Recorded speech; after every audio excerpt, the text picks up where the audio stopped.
I used to love hiking and camping by myself.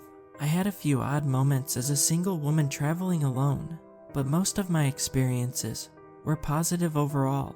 I grew up in the deep south, so sometimes I get this overwhelming need to get out of the city and spend time alone. On this particular occasion, I road tripped for 2 days and went to a very remote location. I got into my head that I was going to complete an obscure 15-mile hike in the middle of nowhere. The trailhead was a little off the beaten path and hard to get to by car, so I decided to park, hike 4 miles, and camp, and then set off early the next day to complete the route. When I stopped at the nearest town, a man asked what my plans were. I didn't think much of it, but I gave him my general spiel. He tensed up a little and asked if it was a good idea to spend time alone like that in such an isolated location. I laughed because I had been on way sketchier adventures and assured him I was fine. To this day, something about this interaction seems off to me.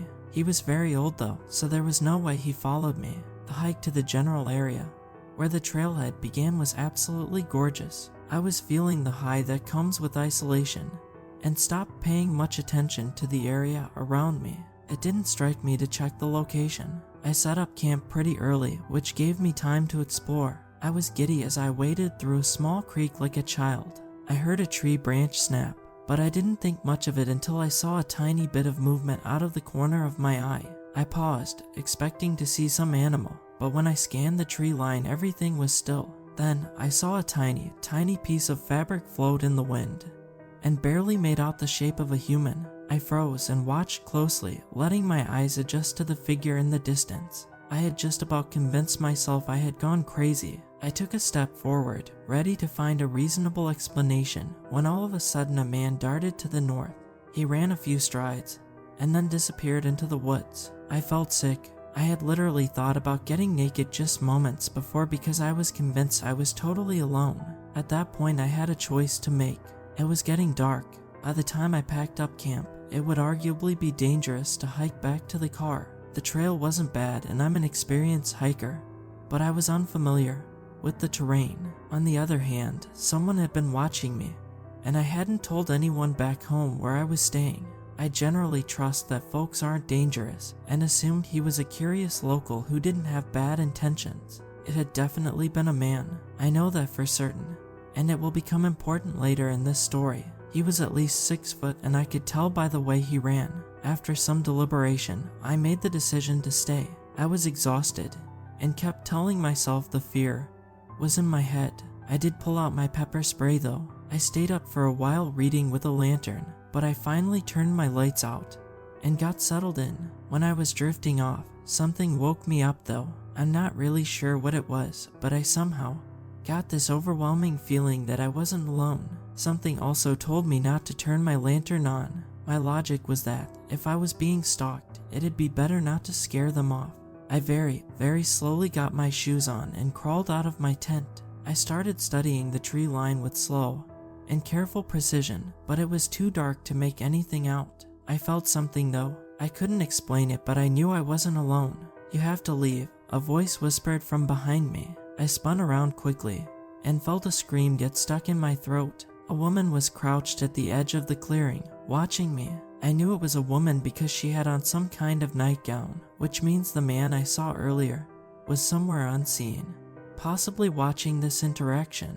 "You have to leave," she said louder. This time I screamed. I screamed and stumbled back. Somehow I had enough sense to grab my smaller pack before I took off toward my car, which was miles away. I had a hat with a tiny light on it, but otherwise I was stumbling in the dark, praying I was on the right path. I was also convinced that at any moment I was going to get snatched. Thank God I had my keys in my bag.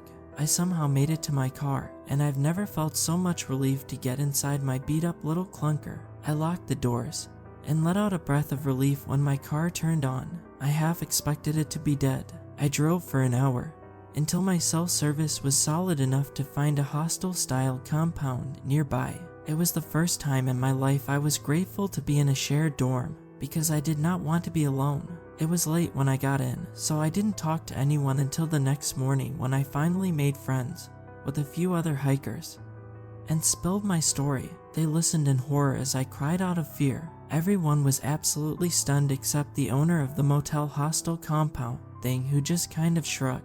There's only one family in that area. I think I know who that woman would be, and I promise she's very harmless, the owner noted. Then why? I asked. Why did she sneak into my campsite? She had to have been stalking me. I didn't have a fire going or anything. He considered this. I don't know, but I suspect she had a reason. Armed with a new cohort of hiker friends, we went back to my campsite later. That morning, I had left thousands of dollars worth of food and gear. This next part is the creepiest. My tent was still up, but all of my stuff had been gone through. However, it wasn't ransacked. In fact, everything looked neat and laid out perfectly, like someone knew I'd come back. Nothing was missing. I packed everything up as my new hiker friends, and I proposed different theories to explain what had happened.